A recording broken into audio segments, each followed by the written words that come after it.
എപ്പോഴും നമുക്കിങ്ങനെ സന്തോഷത്തോടെയും ഗ്രാറ്റിറ്റ്യൂഡോടെയും ഒക്കെ ഇരിക്കാൻ പറ്റുമോ? എപ്പോഴും അങ്ങനെ ഇരിക്കണം എന്നാണ് എല്ലാവരും പറയുക. പക്ഷേ അത് പോസിബിൾ ആണോ? പോസിബിൾ ആണോ എന്ന് ചോദിച്ചാൽ അല്ല എന്നാണ് എൻ്റെ ഒരു അനുഭവം.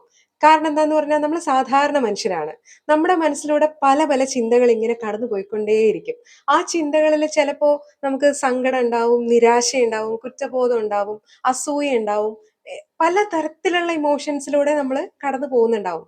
പക്ഷേ ഈ കടന്നു പോകുന്ന ഇമോഷൻസിനെ ഒന്ന് ഒബ്സർവ് ചെയ്താല് ഇതിലെ ഏറ്റവും പ്രൈം ആയിട്ടുള്ള ഇമോഷൻ ഏതാണ് എന്ന് നമുക്ക് മനസ്സിലാക്കാൻ പറ്റും.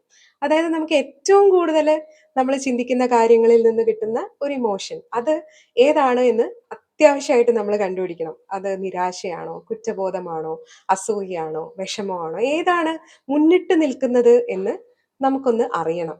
അതറിഞ്ഞ ശേഷം അതിനെ ഒന്ന് കൺവേർട്ട് ചെയ്യാൻ നമ്മൾ ശ്രമിക്കണം. കാരണം ഈ നെഗറ്റീവ് ആയിട്ടുള്ള ഇമോഷൻസ് ആണ് ഏറ്റവും കൂടുതലായിട്ട് നമ്മൾ ഫീൽ ചെയ്യുന്നതെങ്കിൽ അതിനനുസരിച്ചുള്ള അനുഭവങ്ങളായിരിക്കുമല്ലോ നമുക്ക് നമ്മുടെ സബ് കോൺഷ്യസ് മൈൻഡ് ഇങ്ങനെ തന്നുകൊണ്ടിരിക്കുക.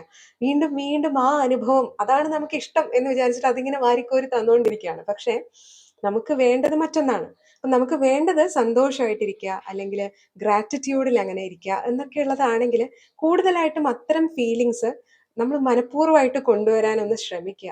നമ്മുടെ തോട്ട്സിൽ അത്തരം ചിന്തകൾ കൂട്ടാനായിട്ട് നമ്മളൊന്ന് മനഃപൂർവ്വം ശ്രമിക്കുക. പിന്നെ അതൊരു ശീലമായിട്ട് മാറിക്കോളും. എന്നാലും മറ്റ് ഇമോഷൻസിനെ സ്റ്റോപ്പ് ചെയ്യാനോ, അയ്യോ എനിക്ക് ഇങ്ങനെ തോന്നാൻ പാടില്ല എന്ന് വിചാരിച്ച് അതിനെ ഫോഴ്സ് ചെയ്യാനോ ഒന്നും പോകരുത്. അതിനെ ഫോഴ്സ് സ്റ്റോപ്പ് ചെയ്യാൻ നമുക്ക് നമ്മുടെ ചിന്തകളെ ഫോഴ്സ് സ്റ്റോപ്പ് ചെയ്യാൻ പറ്റില്ല. അപ്പോൾ എന്താ ചെയ്യാൻ പറ്റാന്ന് പറഞ്ഞാൽ ഈ ചിന്തകളെയൊക്കെ അങ്ങ് കടന്നു പോകാൻ അനുവദിക്കുക. ശരിക്കും ആകാശത്ത് കൂടെ ഈ മേഘങ്ങളൊക്കെ ഇങ്ങനെ കടന്നു പോകുന്ന കണ്ടിട്ടില്ലേ? അതുപോലെയാണ് ഒരു തരത്തിൽ നമ്മുടെ കോൺഷ്യസ് മൈൻഡിൽ കൂടെ ചിന്തകൾ കടന്നു പോകുന്നത്.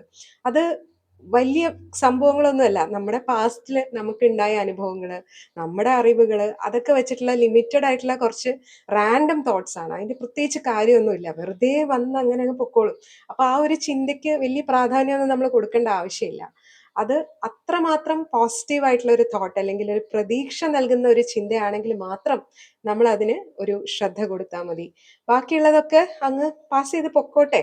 അതിനെ അങ്ങ് പോകാൻ അനുവദിച്ചാൽ മതി. നമ്മൾ മൂന്നാമതൊരാളായിട്ട് മാറി നിന്ന് വെറുതെ അതിനെ ഒബ്സർവ് ചെയ്താൽ മാത്രം മതി. അതാണ് എനിക്ക് തോന്നിയിട്ടുള്ള ഒരു കാര്യം. അല്ലാതെ നമ്മൾ അതിനെ നിർബന്ധിച്ച് എനിക്കത് ചിന്തിക്കേണ്ട എന്ന് തീരുമാനിക്കുന്ന ഒരിക്കലും വർക്കല്ല.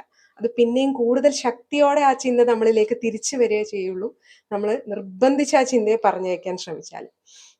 അപ്പൊ നമ്മുടെ ഇമോഷൻസിൽ ഏറ്റവും മുന്നിട്ട് നിൽക്കുന്ന ഇമോഷൻ ഏതാണ്, നമ്മുടെ പ്രൈം ഇമോഷൻ ഏതാണ് എന്ന് ഒബ്സർവ് ചെയ്യാൻ ഒരു ദിവസത്തിൽ കുറച്ച് സമയം ഒന്ന് മാറ്റി വെക്കണം എന്നാണ് എനിക്ക് പറയാനുള്ളത്.